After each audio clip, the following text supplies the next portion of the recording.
आप विरक्त मार्ग के पथिक बचपन से हैं, भगवत मार्ग तो आपके लिए कर्तव्य है, आप गृहस्थ मार्ग में तो आपके लिए कर्तव्य है। दोनों अपने अपने कर्तव्य की बिल्कुल बिल्कुल निष्ठा पूर्वक एक एक वृत्ति धारण करें, भगवत प्राप्त हो जाएंगे।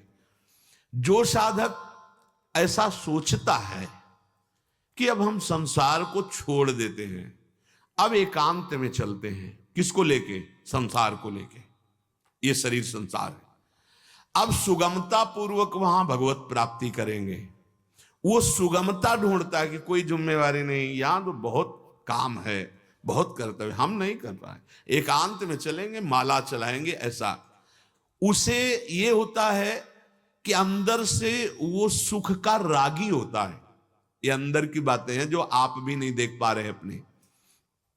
ना कि उसे भगवत प्रेम है, ना कि उसे साधना से प्रेम है, क्योंकि साधना से प्रेम होता तो जो कर्तव्य कर्म मिला था यही उसकी साधना थी। माता पिता पत्नी पुत्र परिवार, इनकी ममता प्रभु के चरणों में समर्पित करनी, भागने की जरूरत नहीं। और भाग गए, ममता शरीर में है, वो कहीं ना कहीं फिर फंसा देगी, जैसे हिरन में फंसा दी, अगला जन्म हिरन का। जो ये सोच लेता जल्दी से भगवत प्राप्ति हो जाए, कोई ऐसी बात हो, बस आराम, उसे बहुत जन्म रगड़ना पड़ेगा, बहुत ध्यान देने का विषय है। उसे हर कदम पे कठिनता रोक देगी, वो तत्व प्राप्ति सहज नहीं कर पाएगा, उसे बहुत विलंब होगा। जो ऐसी धारणा वाला है, ये अंदर का अध्यात्म है, बहुत सूक्ष्मता, सुगमता, सुख, शीघ्रता, ये क्या करेगी कि साधन पर रुचि नहीं पैदा होने देगी, फल पर दृष्टि रखेगी। 3 साल हो गए, अभी ये तो नहीं मिला, पता नहीं ये मंत्र ठीक है कि नहीं ठीक है, ये साधना ठीक है कि नहीं ठीक है। हमें लगता है उनका वर्ण करें, वो बहुत अच्छा बोल लेते हैं, अच्छा वो बहुत अच्छा समझा लेते हैं, उनको गुरु रूप से वर्ण। 8 महीना हो गए, अभी कुछ लाभ तो हुआ, हमें लगता है वहां बस वो स्थित नहीं हो पाएगा। समझो, उसकी दृष्टि फल पर रहेगी, सुख पर रहेगी, साधन पर नहीं रहेगी। साधन करते हुए उत्साहट होगी, साध्य की प्राप्ति उसके लिए बहुत कठिन हो गई। बहुत ध्यान दे ले, जिसका ये दृढ़ निश्चय है कि ये जन्म सिर्फ सत्य और साधना के लिए है, भजन के लिए है, चाहे प्रभु मिले या ना मिले, मैं कभी अधर्माचरण नहीं करूंगा, अपने कर्तव्य का त्याग नहीं करूंगा, एक क्षण भी प्रभु को नहीं बोलूंगा।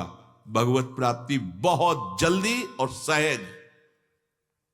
अंदर से देखो क्या है, जोई जोई प्यारो करे सोई मोहि भावे, जैसे रखोगे वैसे रहूंगा, पर एक बात में मैं कभी समझौता नहीं करूंगा, बिसरी हो ना बिसारी हो, ना मैं आपको भूलूं ना आप मुझे भूलेंगे, बिसरी हो ना बिसारी हो, यही दान मोहि देव, श्री हरिवंश के लाड़िले, मोहि अपनी कर ले।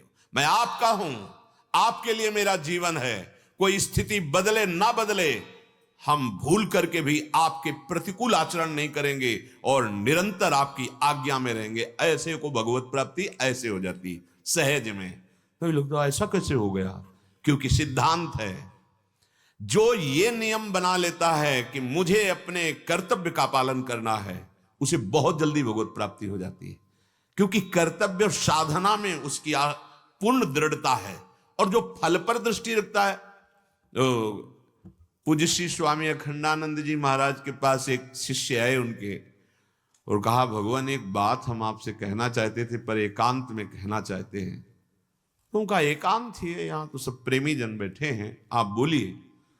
बोले कहीं किसी की अश्रद्धा ना हो जाए, इसलिए हम एकांत में कहना। आपने जो हमें नाम दिया ना, 18 वर्ष हो गए जब से हमसे कोई पूछा जाए तो कोई लाभ हमको नहीं हुआ, वही हृदय में वैसे ही सब, हाँ कोई लाभ नहीं हुआ, ठीक है।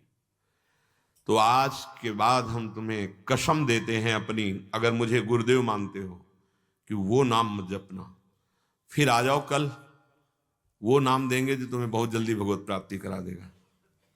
बड़े आश्चर्यचकित हुए, गुरुदेव ने ऐसा कह दिया।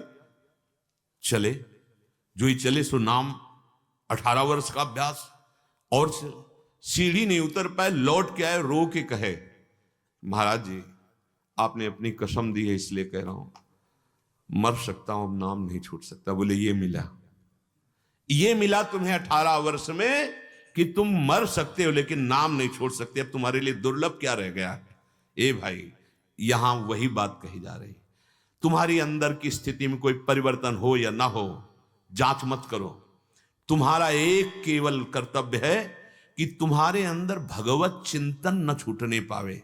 लीला गायन करके, ठाकुर सेवा करके, नाम जप के, नाम कीर्तन से, जो भी आपको कर्तव्य है उनको करके। खाना पीना भी भजन है, सोना जागना चलना फिरना भी भजन है। क्यों?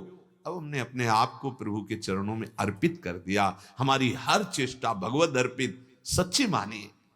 ये जो अलग विभाग किया जा रहा है यही हमें दूरी पहुंचा देगा, बहुत दूर कर देगा। हमारी हर चेष्टा भगवत प्राप्ति है, हर चेष्टा भजन है। जो तत्परता अपने कर्तव्य और साधन पर रखता है वो मनस्वी उद्देश्य की प्राप्ति के लिए हर कष्ट सह सकता है, और जो हर कष्ट सहता है वही दुख को मिटाकर महासुख भगवत प्राप्ति करता है।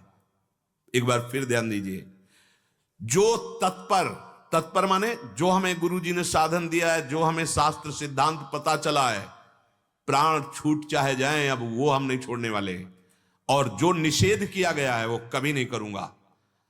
अब हमारे अंदर कोई परिवर्तन हो या ना हो, हमारी दिनचर्या में कोई परिवर्तन नहीं होगा, हमारे साधन में कोई परिवर्तन, ऐसे को बहुत जल्दी भगवत प्राप्ति होती है। मनस्वी कार्यार्थी न गणयति दुखम न च सुखम। जो मनस्वी भगवत प्राप्ति के मार्ग में चल दिया वो दुख सुख की कोई गणना नहीं करता, रौंद देता है द्वंद्वों को और आगे निकल जाता है। बहुत कमजोर हो रहे हैं अपने लोग। छोटे से बीमारी, छोटे से दुख, छोटी सी विपरीत परिस्थिति, छूट गया भजन। ज्यादा अनुकूलता आ गई, छूट गया भजन। साधक की एक विशेषता होती है, वो साधारण मनुष्यों की तरह दुखी और सुखी नहीं होता है। साधक की पहचान प्रायः देखा जाता है, थोड़े से धन की लालसा वाला भी पसीना आ रहा है, भूख प्यास भी लगी है और सामने वाला कटुवचन भी कह रहा है, पर उसकी ध्यान वृत्ति केवल इस बात में है कि 8 घंटे काम करने के बाद 500 रुपया मिलेंगे। अरे छोड़ो यार, गाली दे रहा है कोई बात नहीं, धूप है कोई बात नहीं, हाँ भोजन तो हम बाद में पा लेंगे, पर 500 रुपया मिलेंगे जिससे परिवार का पोषण होगा, वो सह लेता है। तुम भगवदानंद परम पद प्राप्ति के लिए चले हो, तुम सह नहीं सकते? एक 8 घंटे काम करने वाला आदमी अपने ठेकेदार की गाली सह सकता है, धूप सह सकता है, कष्ट सह सकता है, क्योंकि शाम को उसका फल मिलेगा 500 रुपये। तुम्हें फल मिलेगा सच्चिदानंद भगवान अनंत ब्रह्मांडों का स्वामी तुम्हारे को अपने आप को दान कर देने वाले हमारे श्री हरि जो हैं। उसके लिए तुम कष्ट नहीं सह सकते? इतनी ऊंचाई के लिए तुम दुख सुख को